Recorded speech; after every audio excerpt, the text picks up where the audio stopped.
Good afternoon. Today we're making pinto beans, white rice. Oh,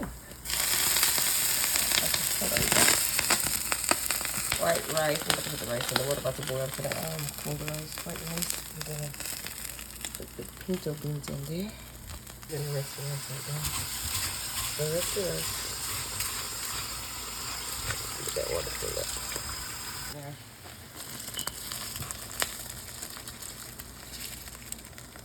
And then a little more of the rice. So there's the green onion, and I put garlic in there, and I'm gonna add the beans.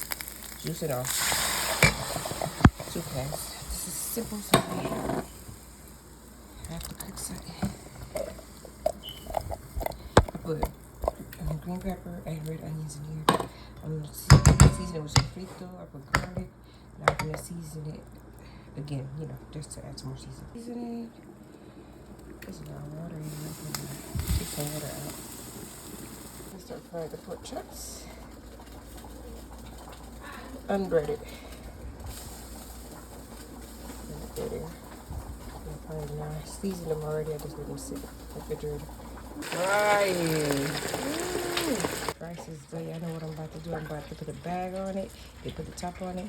The beans, I put a little more seasoning. I tasted it. And I'm going to put the top on it. Chops. I'm going to flip them. So I can fry the other side. Just like the way they look.